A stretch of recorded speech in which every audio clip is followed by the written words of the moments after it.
Assalamualaikum Bare, selamat datang kembali di Guru Gembul Channel. Di video ini saya ingin mengendarai momentum tahun baru yang sepi ini untuk bikin sama-sama refleksi dan tentu saja pengakuan. Jadi saya ucapkan terima kasih yang sebesar-besarnya untuk Baraya yang telah mantengin channel ini. Terima kasih atas diskusi kita, terima kasih sudah menyimak dan sebagainya. Dan tentu saja terima kasih karena sudah nontonin iklan-iklan di channel ini.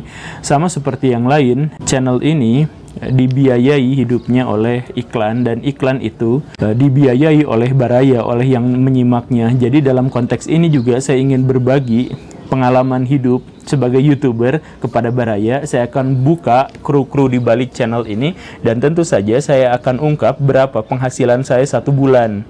Dan penghasilan ini tentu saja adalah bagian dari pertanggungjawaban, karena bagaimanapun Baraya sangat berkontribusi atas munculnya nominal-nominal tertentu di rekening saya.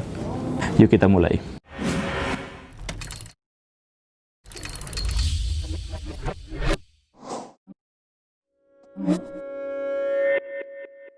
Seperti yang Baraya tahu, video-video di channel ini sangat sederhana. Jadi hanya ngedengerin orang lain ngebacot, kemudian ada slide-slide sedikit, ya itu saja, tidak ada yang lain.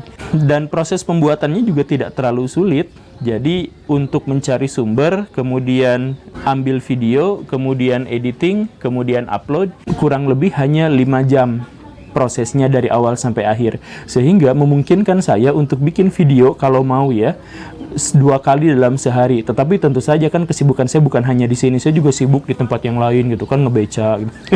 Bercanda dan lain-lain. Nah ya karena itu saya bisa bikin video mungkin seminggu 3 kali. Tetapi kemarin-kemarin saya upload video jauh lebih sering karena waktunya libur di sekolah. Begitu. Nah, kru yang ada di belakang channel ini tentu saja yang pertama itu adalah istri saya. Nah, ini istri saya. Dia yang bikin channel ini, dia yang bikin semua hal dari awal. Kemudian dia juga yang ngurus monetisasi. Kemudian saya sendiri ya yang bikin video seperti ini, dan sekarang saya jadi editor juga. Nah, kemudian ada yang satu lagi, ini adalah tim pengganggu, tim perusak video. Jadi kadang-kadang video-video itu selalu rusak atau diganggu proses pembuatannya gara-gara anak yang ini itu. Usianya masih 3 tahun. Seringkali juga saya dibantu oleh orang ini, si Bule dan Optimus Prime.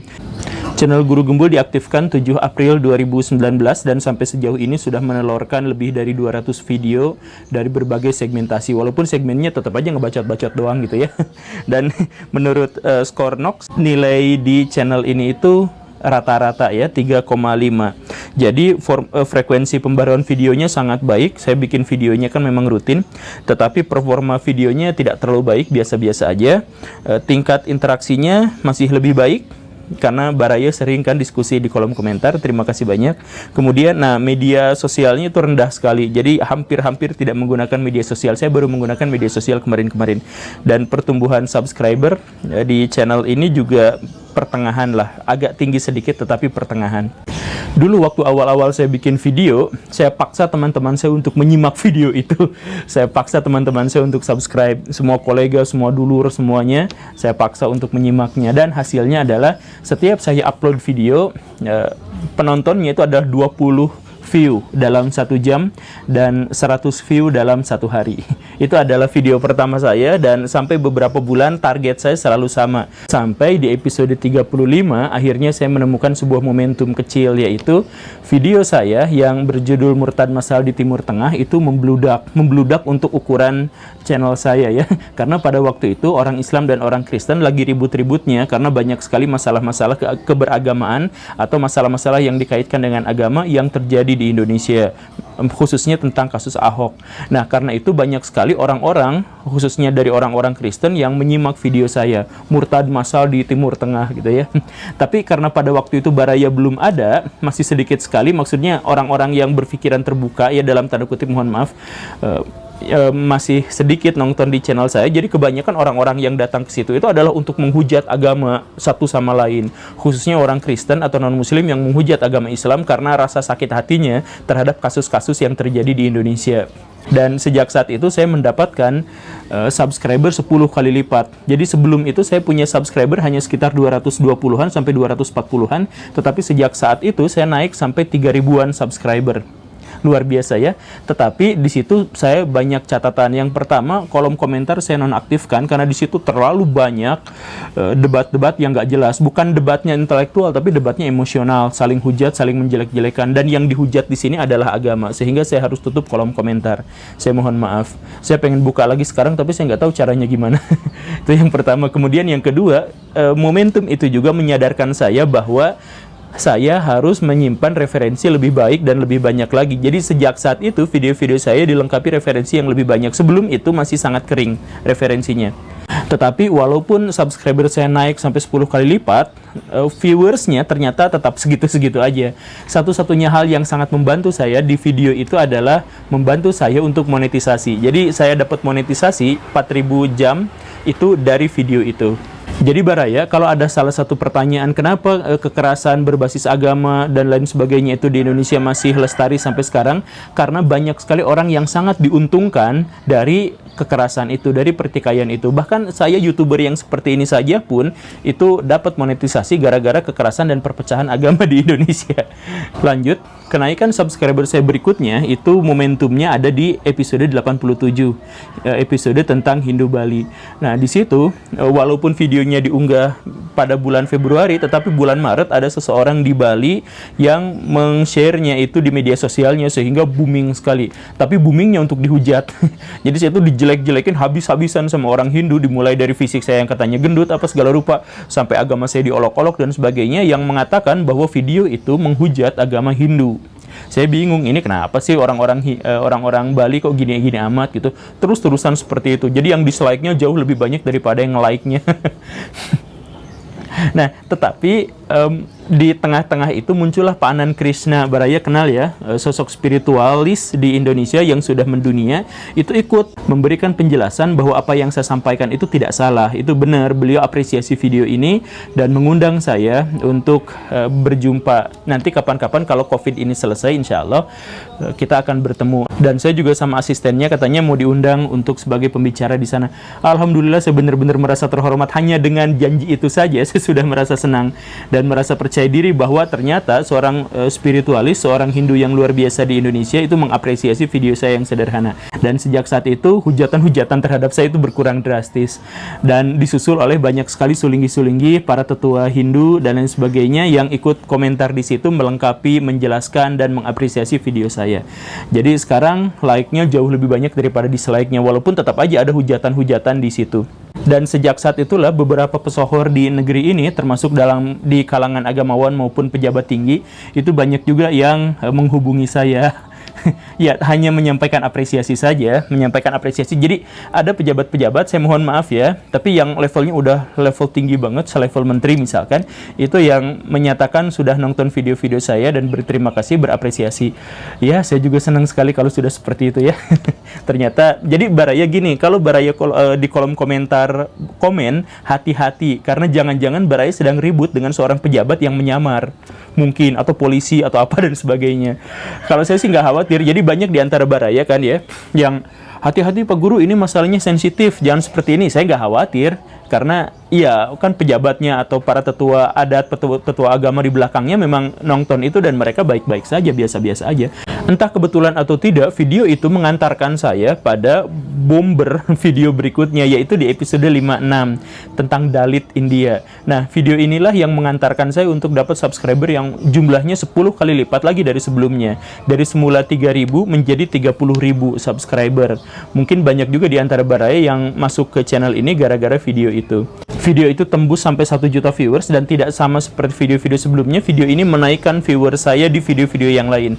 Jadi sejak saat itu sampai masa-masa berikutnya, video saya yang saya unggah itu penontonnya sekitar 7.000-an sehari dari target sebelumnya 100-an sehari. Kan luar biasa ya. Selama beberapa bulan ke depan target saya selalu 7.000 sehari viewersnya ya untuk satu video yang diupload. Dan baru kemarin-kemarin subscriber saya naik lagi sekitar 10.000 dari 55.000 ke 65.000. Itu sejak polling yang nyasar. Baraya tahulah pasti polling nyasar itu ya. Nah, itu sejak saat itu subscriber saya naik lagi dan viewer saya sekarang jadi sekitar 10.000 untuk satu video dalam satu hari. Begitu kurang lebihnya. Nah, dari situ berapa penghasilan saya dalam sehari? Dalam satu hari, secara keseluruhan, video saya yang dilihat itu rata-rata sekitar 20 sampai 30 ribu view per hari. Semua video ya, bukan hanya yang terbaru. Nah, penonton yang paling banyak itu di usia 25 sampai 35 tahun. Nah, yang paling bikin saya sebel itu adalah gender. Jadi channel itu tuh seperti STM gitu. Tawuran aja di kolom komentar, tapi kering gitu karena kebanyakan 90% pemirsa di video ini itu adalah laki-laki. Perempuannya sedikit sekali, makanya yang penyejuk-penyejuk itu hilang di sini, kurang. Makanya senangnya tawuran aja. Saya juga bingung gimana ini cara memikat para viewers wanita. Apakah saya harus bikin tutorial hijab gitu? Saya juga nggak tahu, Baraya silahkan kasih usulan ya. Kemudian 60% dari penyimak video saya itu adalah subscriber, sisanya adalah yang tidak subscribe, dan persentase dan durasi rata-rata ditonton itu sekitar 50-60%. Jadi kalau Baraya bilang yang panjangin videonya, panjangin durasinya, yang sekarang aja penontonnya hanya setengah. Nah, jadi berapa penghasilan saya per bulannya? Waktu saya dimonetasi awal itu, bulan Desember, itu saya tidak mendapatkan banyak. Desember, Januari tidak mendapatkan banyak, Februari juga tidak mendapatkan banyak, tetapi bulan Maret saya mendapatkan 6 juta rupiah dalam satu bulan ya. Kemudian bulan April itu 8 juta rupiah. Karena ledakan yang dalit yang saya ceritakan tadi itu di episode 56.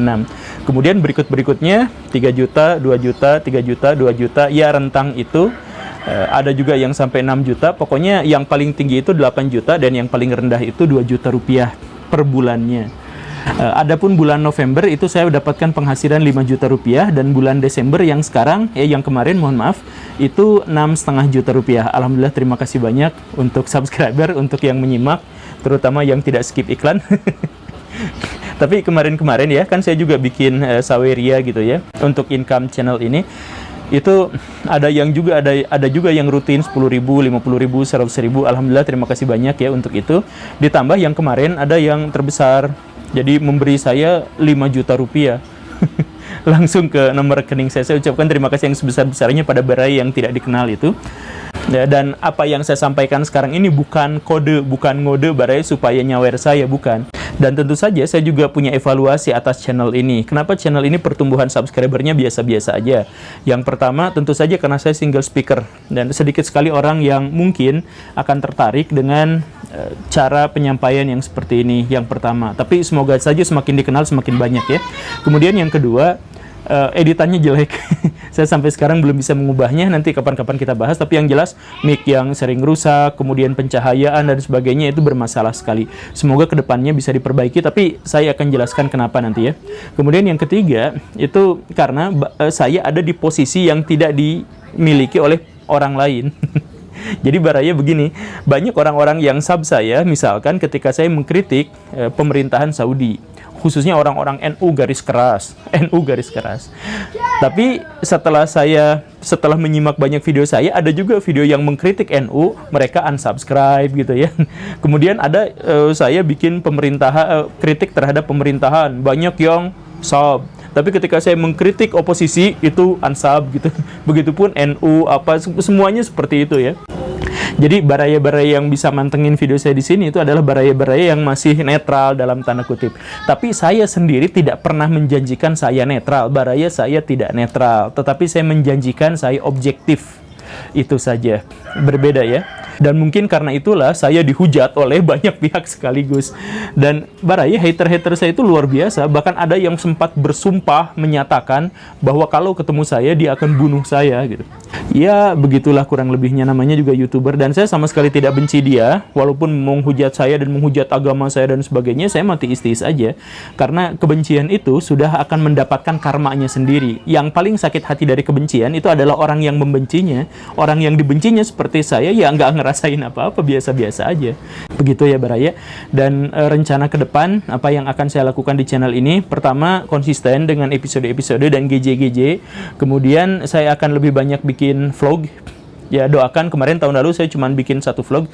Kemudian saya akan coba live streaming, tanya jawab, karena banyak sekali, saya mohon maaf, pertanyaan-pertanyaan yang Baraya yang tidak bisa saya akomodasi. Jadi dengan live streaming itu semoga aja bisa gitu ya. Tapi saya juga belum tahu bagaimana mekanismenya ya. Kemudian saya juga akan masuk radio. Jadi nanti tahun depan itu saya masuk karena sudah ada radio yang mengontak saya dan akan memberikan kepada saya jadwal rutin untuk ngebacot di radio itu. Baik, itu saja Baraya. Semoga bermanfaat, semoga berfaedah. Kalau Baraya punya hal-hal tertentu, silahkan sampaikan saja. Terima kasih karena sudah menyimak dan semoga informasinya berfaedah. Saya Guru Gembul. Assalamualaikum warahmatullahi wabarakatuh.